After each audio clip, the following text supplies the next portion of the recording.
So for this assignment, you will be gridding your master copy. If you don't have a printer, I have a gridded picture of the same thing up on the Moodle. So as you can see, I labeled the gridded John Singer Sargent painting with the letters on the top and the numbers on the side. And basically what you're doing is going to be playing like visual bingo by matching these letters and numbers and what's in the boxes to the same boxes on your drawing pad. So I have a grid here and it's pretty light. I have letters up here, numbers down here, and then I'm going to match what's in each box from my photo onto my paper. The grid on the paper is 1 inch by 1 inch. The grid on your watercolor paper is 1.5 inches by 1.5 inches.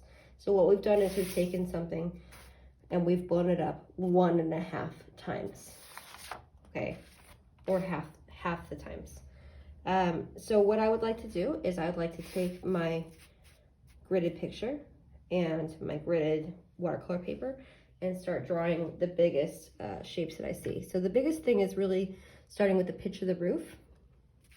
I can see that the pitch of the roof starts in box 2, box A, and goes all the way up to E. So I'll start with my ruler.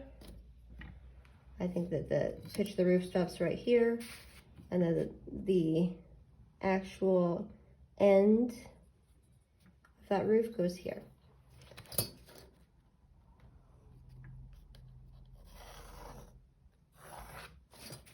So I want to make sure that everything sits. Okay, so this goes just above here. Make sure that I'm getting it right. Okay, I'm looking at C, that looks right. D looks right, and E looks right. Okay, so that's my pitch of my roof. It might take you a little bit longer than what I have. All right, so then in D. D is really crucial because it's the edge of the house. So I'm looking at D, and I'm seeing that this is the edge of where the roof, the pitch of the roof turns, and it's also the edge of the building. So D, right about here, goes all the way down to about the top of number 6. D6, from D1 to D6 is the edge of our building. This is what I meant by bingo. Except you don't win a prize, you win a drawing. All right, so then the edge of this connects back to A2, but at a different place. So I would say that the angle comes down to about there.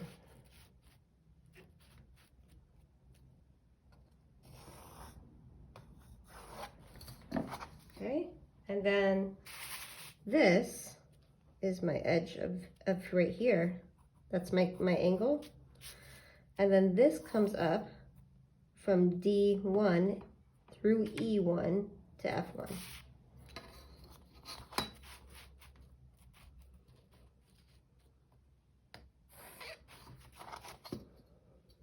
So then I have the roof. And looking at this, I can assume there's a little bit of the roof coming through F1 to G1 all the way to H2.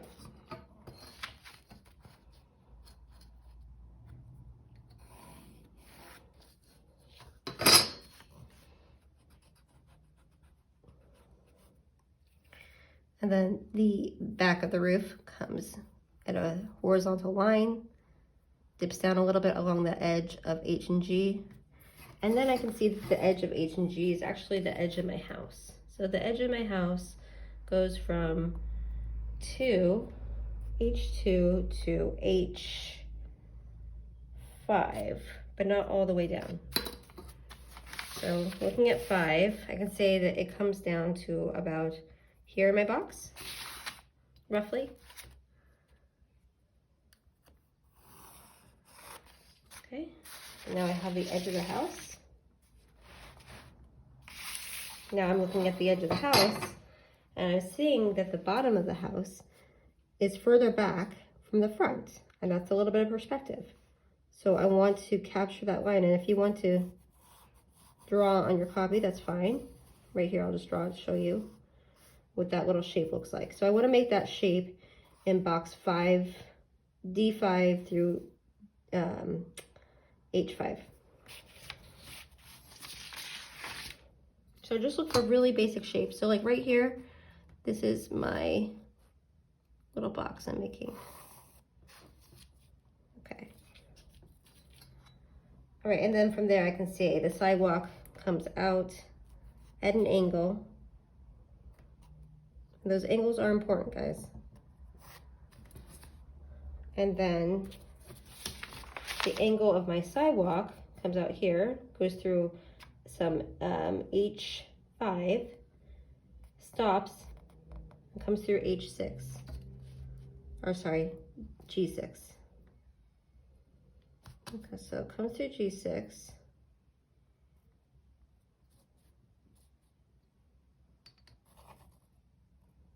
And then it comes through F.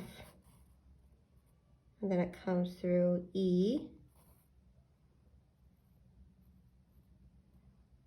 And it stops in D. Stops about right there. See, about right here. And that's where it turns back.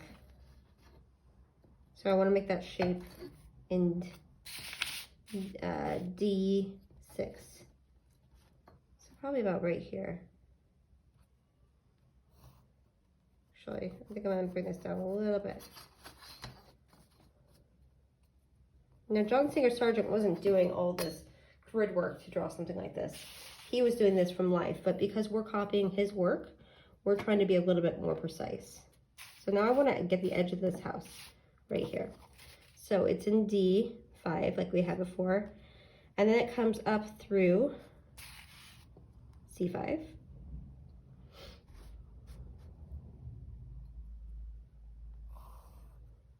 And then where does it go in B5? A little bit of that edge right there into number 2. And that means that that sidewalk should follow that line. Should be parallel with it. Okay. Now, make sure you're drawing really lightly because you're going to erase a lot of things. So for the windows and the door, go to the window first. You could probably just rough it. You don't need a ruler for it. I would look at F2. Where is the sit in F2? Right along the edge, right here. And then looking at my angle, I'll use my pencil. So my angle is shooting down. And then this sits about here, goes into F3, just the top of it. And it's very light, you can't see this angle very well, but. And then we know that this is a shape right here that's really dark. There's another shape. This helps for you to draw it out. If you want to just leave it as a box and then paint it in, that's really up to you. Okay, so then we have a window, and we really just need a door. And then the rest, I would just erase the grid, and then we'll get the side of the house right here, and then the rest you can paint in.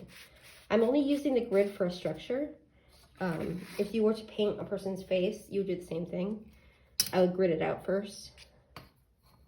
Just because if you lose the structure of something like a face or a house, it's likely to look very wonky, unless you've been drawing for a long time.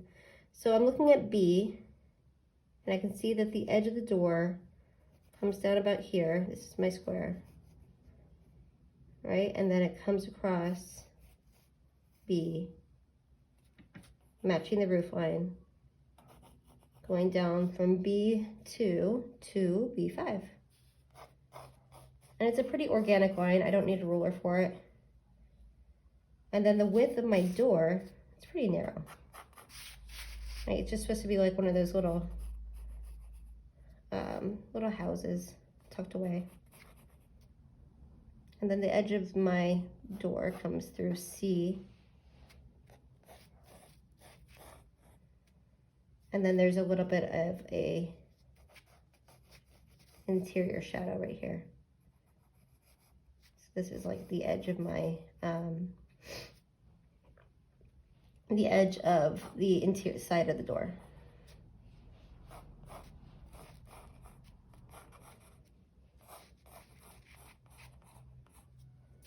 Okay, so I have a little door, I have a little house. The last thing I would get is just this little bit of landscape, just to give myself an idea. So I can tell that the rock comes about here. There's a little patch of wash right here, and then some organic kind of, it looks like almost bushes, but you can see that it goes back further. So we can imagine this is on an ocean view. This is the ocean.